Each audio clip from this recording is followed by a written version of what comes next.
Assalamualaikum warahmatullahi wabarakatuh. Nama saya adalah Deni Muhammad Reza Pahlevi. Nomor induk mahasiswa 1909101101095 dari Universitas Jember.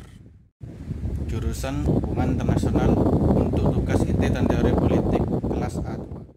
Pada video kali ini saya akan mereview pemikiran politik dari Muhammad Abduh dan muridnya Rashid Ridho.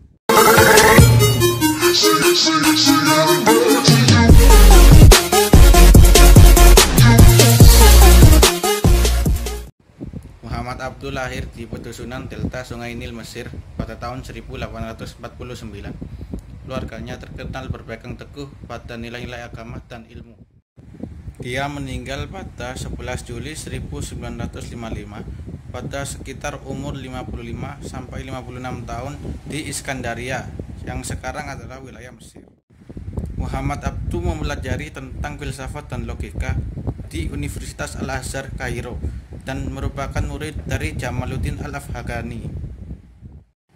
Jamaluddin Al-Afghani adalah pengusung pan-Islamisme yang menentang penjajahan Eropa di kawasan Asia dan Afrika. Muhammad Abduh diasingkan dari Mesir selama 6 tahun sejak tahun 1882 karena keterlibatannya dengan pemberontakan Urabi. Di Lebanon, Abduh sempat giat menerapkan sistem pendidikan Islam. Pada tahun 1884 dia pindah ke Paris, Prancis. Dan pada saat di Paris bersama dengan Jamaluddin Al-Afghani, dia menerbitkan jurnal Islam bertajuk The First Bond. Salah satu karya buku yang terkenal dari Muhammad Abduh adalah Risalah At-Tauhid yang diterbitkan pada tahun 1897. Pemikiran Muhammad Abduh banyak terinspirasi dari Ibnu Taimiyah, dan pemikirannya banyak mempengaruhi organisasi agama, salah satunya adalah Muhammadiyah.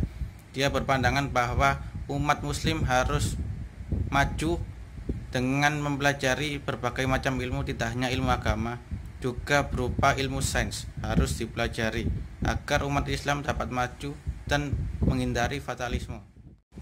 Abduh berpandangan bahwa penyakit yang melanda negara-negara Islam adalah kerancuan terhadap agama yang seiring dengan perkembangan peradaban dunia barat dan modernisasi, dan seiring berkembangnya Islam modern. Menurut Abduh, kemunduran umat Islam bukan oleh ajaran Islam itu sendiri, melainkan sikap jumud dari umat Islam itu sendiri. Jumud adalah keadaan membeku atau statis sehingga tidak ada inovasi atau perkembangan yang dilakukan oleh seseorang atau sebuah masyarakat.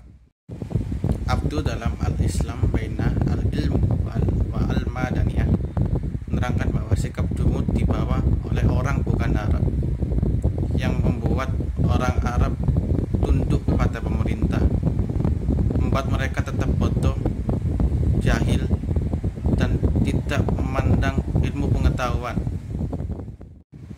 Keadaan rakyat yang dibutakan oleh agama dan tidak dilandasi oleh ilmu pengetahuan akan mengarah kepada bid'ah. Bid'ah inilah yang akan membuat umat Islam kehilangan ajaran aslinya, seperti halnya Abdul Wahab yang ingin mengembalikan ajaran salaf kepada para umat muslim. Berbeda dengan Abdul Wahab, Muhammad Abduh ingin mengembalikan ajaran serta menyesuaikan ajaran dengan keadaan pada masa modern sekarang.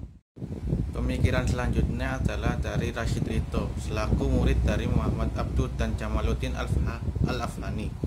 Dia lahir pada tahun 1865 di Suriah dan meninggal di Mesir pada tahun 1935.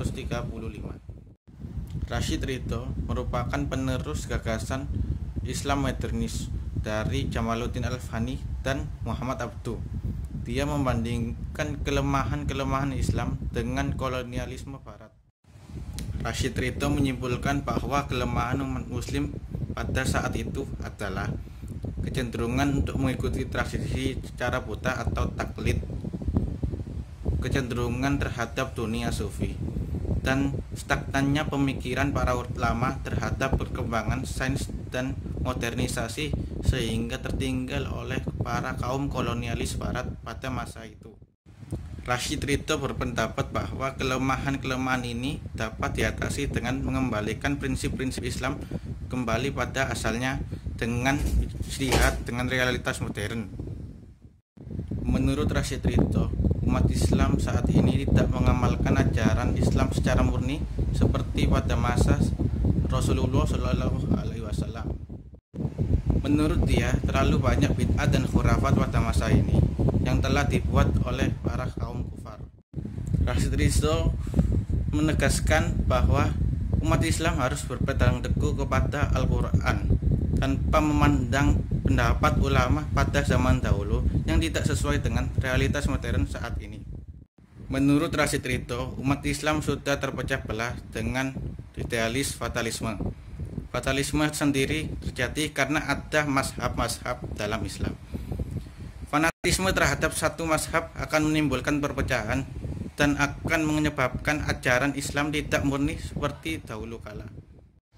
Rashid Ridho berpendapat bahwa ajaran Islam itu berpaham dinamika, sehingga fanatisme dan fatalisme seharusnya dihilangkan. Maka idenya dalam toleransi bermazhab harus ditekankan oleh masyarakat muslim saat itu dan harus diimplementasikan hingga saat ini agar tidak terjadi fanatisme yang berlebihan dan menyebabkan perpecahan antar umat Islam itu sendiri. Seperti yang diketahui, Rashid Ridho sendiri bermazhab Hambali, namun dia tetap mencanangkan toleransi bermazhab termasuk dalam bidang hukum dalam setiap mazhab-mazhabnya, sehingga dapat dikenakan ajaran Islam yang murni tanpa perpecahan dan dapat menyebabkan rahmatan lil alamin atau maslahat bagi seluruh umat. Menurut saya sendiri, pemikiran Muhammad Abduh dan Rashid Ridho ini adalah pemikiran yang berbasis dengan toleransi dan realitas modern. Maka dari itu, umat Islam harus banyak-banyak belajar terhadap Al-Quran dan mazhab-mazhab yang ada, tidak pada satu mazhab saja, sehingga dapat diketahui Islam dari berbagai sudut pandang. Kehadiran organisasi Islam khususnya di Indonesia seperti Muhammadiyah yang digerakkan oleh semangat Muhammad Abduh dapat bertambah besar terhadap kehidupan umat Islam di Indonesia, sehingga organisasi Islam yang ada di Indonesia dapat menggerakkan masanya untuk lebih bertoleransi terhadap mazhab-mazhab yang ada pada Islam. Bertepatan dengan hari lahirnya Pancasila pada tanggal 1 Juni ini, maka toleransi harus benar-benar dijunjung tinggi sesuai dengan Pancasila sila ketiga, yaitu Persatuan Indonesia.